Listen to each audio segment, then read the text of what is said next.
Terima kasih Anda masih di Sindo Malam. Pemirsa, Bakamla RI berhasil menggagalkan upaya penyelundupan ratusan karung beras dan gula pasir subsidi asal Malaysia yang diduga akan diselundupkan ke wilayah Tarakan. Penangkapan dilakukan di sekitar perairan Nyamuk Sebatik, Kalimantan Utara, Minggu pagi. Penangkapan bermula dari informasi hasil pemantauan IMC dan juga masyarakat serta sinergi dengan Satgas TNI yang diterima KN Gajah Laut 404.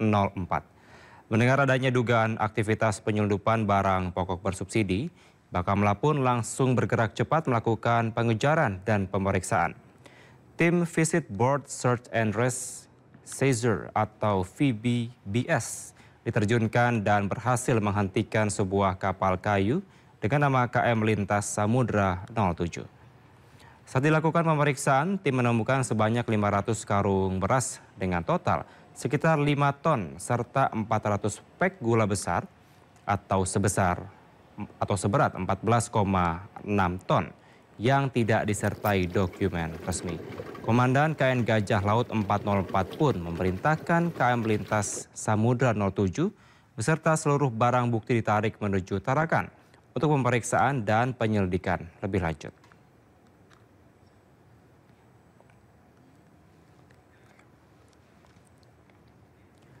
Informasi lainnya pemirsa, salah seorang pengacara yang menggugat ijazah Presiden ke-7 RI Joko Widodo ditetapkan sebagai tersangka dugaan pemalsuan dokumen oleh Polres Sukoharjo, Jawa Tengah. Zainal Mustafa telah ditetapkan sebagai tersangka buntut laporan Asri Purwanti yang dilayangkan 16 Oktober 2023 silam. Zainal diduga memalsukan dokumen akademik dengan menggunakan nomor induk mahasiswa dan transkrip nilai milik mahasiswa Universitas Muhammadiyah Surakarta. Surat tersebut kemudian ditelusuri pelapor dengan bersurat ke Lembaga Pelayanan Pendidikan Tinggi Wilayah Jawa Tengah. Pelapor lalu mendapatkan jawaban nomor induk mahasiswa yang digunakan Zainal bukan milik terlapor, namun atas nama Anton Wijanarko. Atas perbuatannya Zainal dijerat pasal penggunaan surat palsu dengan ancaman penjara 6 tahun. Polres Sukoharjo betul sekali telah menetapkan tersangka ZM diduga melakukan tindak pidana menggunakan surat palsu yaitu dokumen kuliah, di mana ZM ini menggunakan NIM mahasiswa yang sudah drop out yang digunakan untuk pindah kuliah dari UMS ke UNSA. Kami layangkan surat panggilan sebagai tersangka. Nanti semoga saya bisa hadir untuk kami giat untuk pemeriksaan dan segera kami kirim berkas-berkasnya. Saya selanjutnya tentunya saya akan meminta penyidik jajaran Polres Sukoharjo segera memeriksa oknum tersebut, dan karena ancamannya di atas 5 ton ya mohon diamankan biar tidak ada korban-korban lagi dan tidak berulah terus gitu loh Mas, seperti itu. Pemirsa, mantan Menteri Pemuda dan Olahraga Roy Suryo dilaporkan ke Bareskrim Polri. Pakar telematika itu dilaporkan atas dugaan ujaran kebencian dan penghasutan soal tudingan ijazah palsu Presiden ke-7 RI Joko Widodo.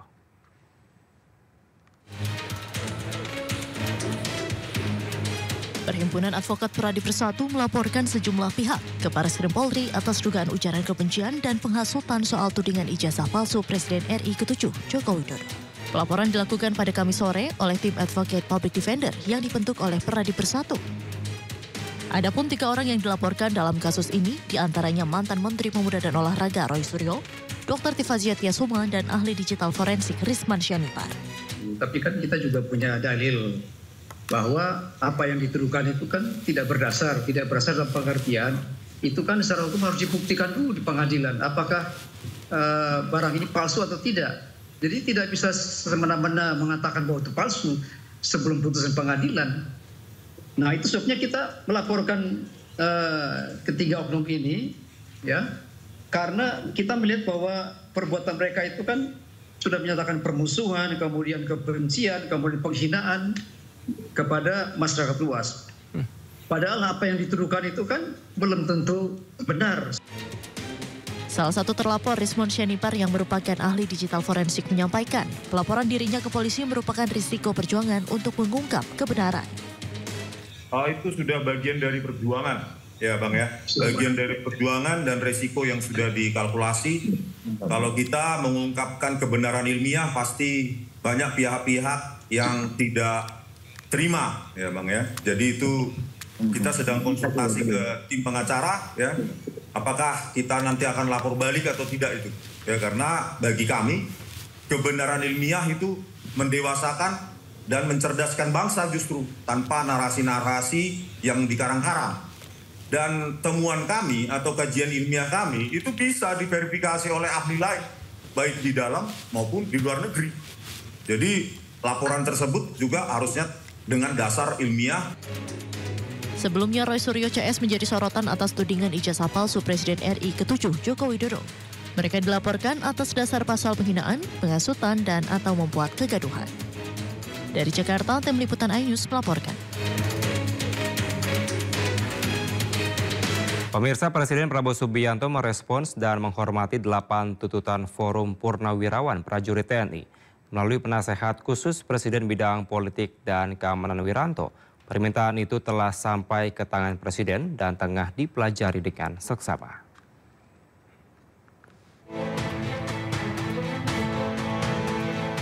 Respon ini disampaikan oleh penasihat khusus Presiden Bidang Politik dan Keamanan Jenderal Purnawirawan Wiranto di Istana Negara Kamis sore. Forum Purnawirawan Prajurit TNI yang dipimpin para Jenderal Purnawirawan TNI ini menyampaikan pernyataan sikap berupa 8 tuntutan mulai dari kembali ke Undang-Undang Dasar 45 sebagai tata hukum politik pemerintahan. Kedua, mendukung Asta Cita atau program kerja Kabinet Merah Putih, kemudian mereshuffle Kabinet Merah Putih yang diduga terlibat korupsi, hingga mengevaluasi Wakil Presiden Gibran Rakabuming Raka. Memang saran itu disampaikan oleh forum para purnawirawan TNI, ya, para jenderal, para kolonel, ya, ditandatangani, disampaikan secara terbuka, betul kan? Terbuka, secara meluas, ya. Nah, di sini tentunya Presiden memang menghormati dan memahami, ya, pikiran-pikiran itu.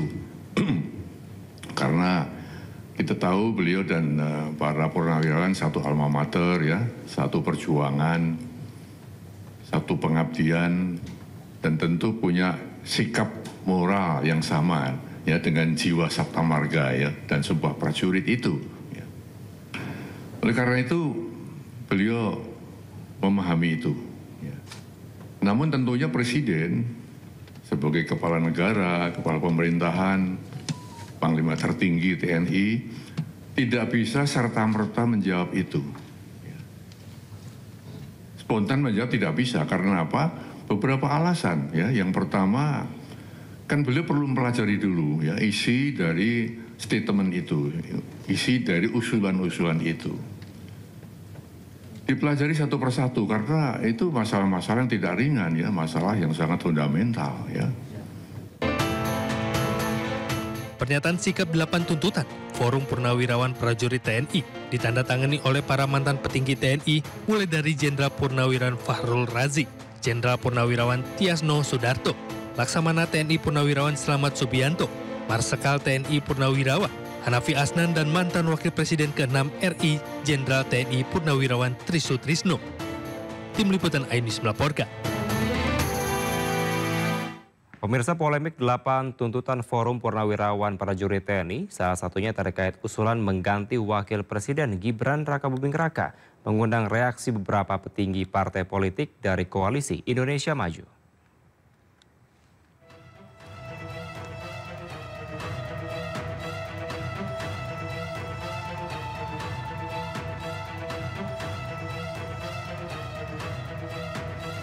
Polemik 8 tuntutan Forum Purnawirawan Prajurit TNI, salah satunya terkait usulan mengganti Wakil Presiden Gibran Rakabuming Raka, mengundang reaksi beberapa petinggi partai politik dari Koalisi Indonesia Maju. Ketua Umum PSI Kaisang Pangarep menanggapi usulan penggantian Wakil Presiden Gibran Rakabuming Raka. dengan menyebut bahwa terpilihnya presiden dan wakil presiden pada pemilu 2024 sudah sesuai konstitusi. Secara konstitusi, presiden dan wakil presiden kan sudah dipilih langsung oleh rakyat.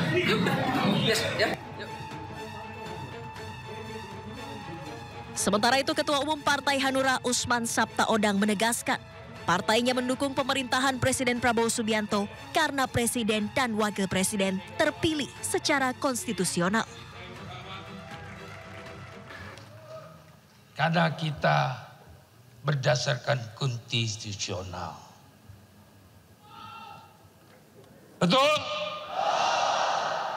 Jadi bukan saya sendiri, saudara-saudara semua.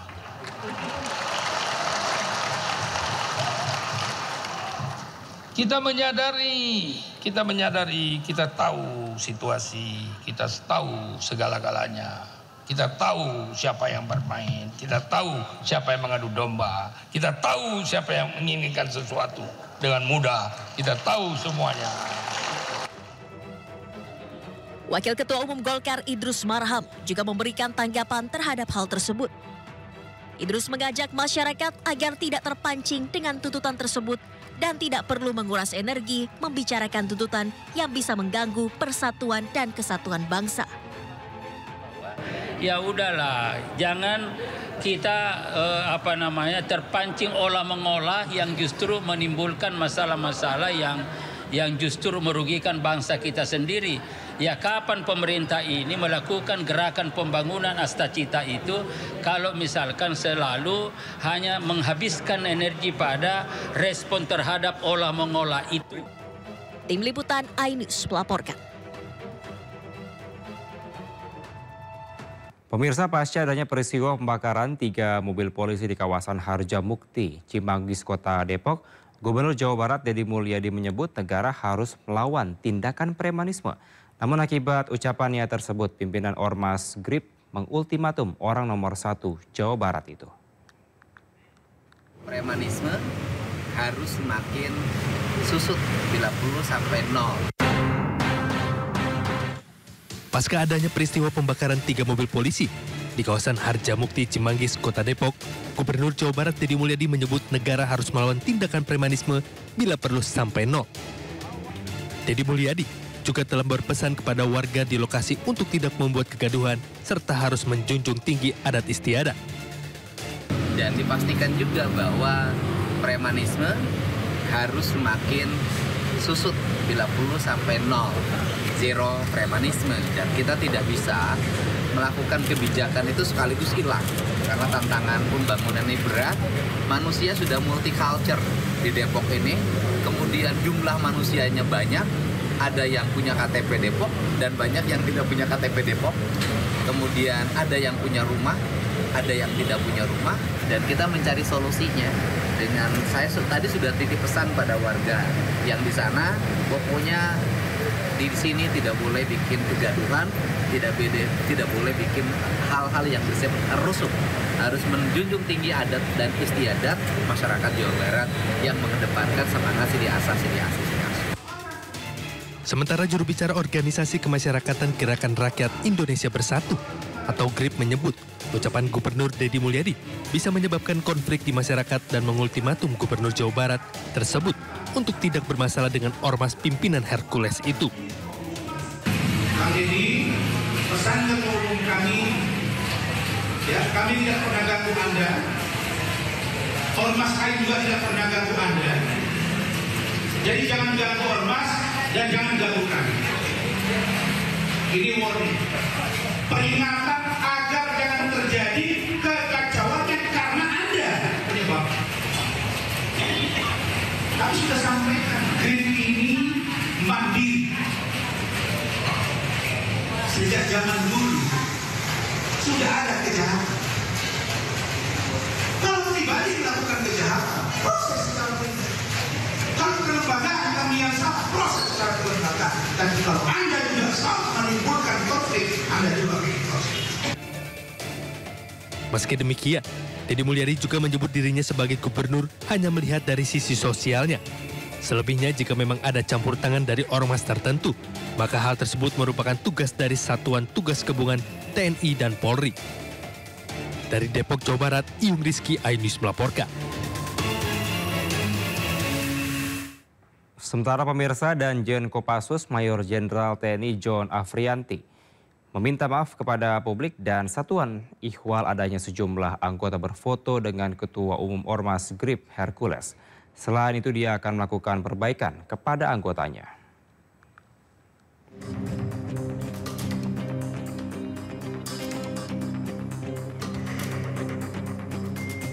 Anggota Kopassus yang berfoto dengan Hercules disebabkan karena ketidaktahuan terhadap perkembangan situasi saat ini.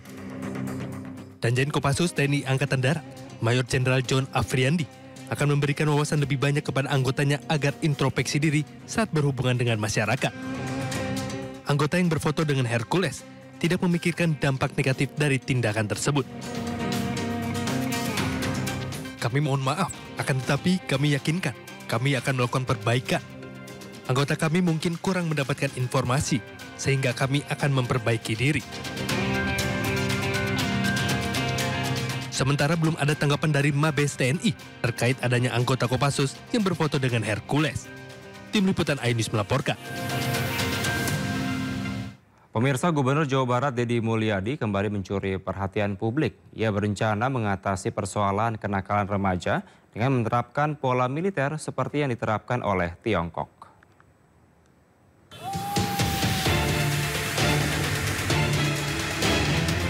Melihat keberhasilan penerapan pola militer untuk mengatasi persoalan kenakalan remaja oleh Tiongkok, Pemprov Jawa Barat akan menerapkan hal serupa khususnya di Kota Depok. Hal ini menjadi wacana serius terkait penanganan kenakalan remaja yang terus berkembang di Kota Depok. Gubernur Jawa Barat Deddy Mulyadi mengungkapkan bahwa masih banyak ditemukan kasus anak yang terjerumus dalam kenakalan berat, seperti konsumsi obat-obatan terlarang, minuman beralkohol, bahkan narkoba. Pola militer bukan berarti wajib militer, melainkan pembinaan dengan disiplin dan struktur yang kuat sehingga anak-anak bisa kembali memiliki harapan, disiplin, dan semangat hidup. Nah itu kan diperlukan metodologi, selain metodologi kedokteran, kemudian psikologi, kemudian sosiologi kehidupannya, termasuk juga pola pendekatan militer. Nah kelihatannya kan Tiongkok itu saya lihat melakukan itu. Sehingga anak-anaknya penuh harapan, kemudian energik, dan ini adalah masa depan. Dan kalau saya lihat, saya bicara dengan orang tua, itu tepuk tangannya kenceng banget. Artinya memang sudah menjadi keresahan. Enggak, bukan anak-anak di wajah militer, orang tua yang sudah tidak punya kesanggupan untuk mendidik anaknya, karena anaknya nakalnya luar biasa, bisa diserahin ke kita. Gitu loh. Jadi tidak ada unsur pemaksaan, kalau orang tuanya nggak boleh, kita nggak akan. Nantinya pola militer ini tidak akan dilakukan secara paksa. Jika orang tua tidak memberikan izin, maka sang anak tidak akan mengikuti program tersebut. Namun bagi orang tua yang sudah tidak sanggup lagi mengarahkan anak-anaknya, pemerintah Provinsi Jawa Barat siap mengambil alih dan menerapkan pendekatan tersebut sebagai bagian dari solusi. Dari Depok, Jawa Barat, Iyung Rizky, iNews melaporkan. Pemirsa, polisi menggerebek rumah produksi narkotika di Cimahi, Jawa Barat. Polisi menangkap pelaku yang berprofesi sebagai seorang chef hotel bintang 5 di Bandung Barat.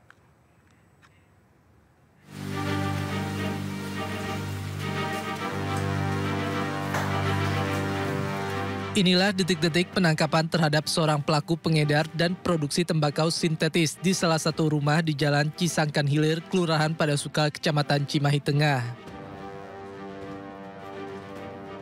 Saat digerebek, pelaku yang diketahui bernama Sandi Hermawan menunjukkan bahan cairan bibit narkotika serta sejumlah cairan bahan jadi yang dikemas dalam botol spray.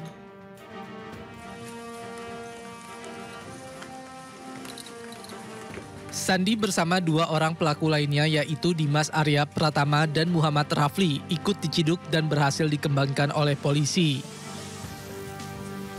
Kedua pelaku mengaku berprofesi sebagai juru masak di Hotel Bintang 5 di Bandung Barat.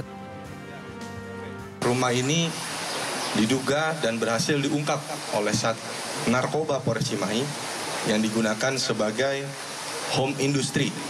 Home industry tempat produksi, pembuatan, penjualan, menyimpan dan menawarkan narkotika golongan 1 jenis cairan sebagai bahan baku tembakau sintetis.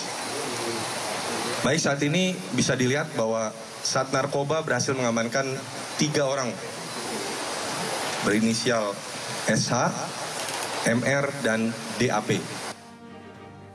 Pelaku dijerat pasal 114 ayat 1 Undang-Undang RI nomor 30 tahun 2009 tentang kepemilikan narkotika dengan ancaman hukuman minimal 6 tahun dan maksimal 20 tahun penjara. Dari Cimahi, Jawa Barat, Yuwono, iNews melaporkan.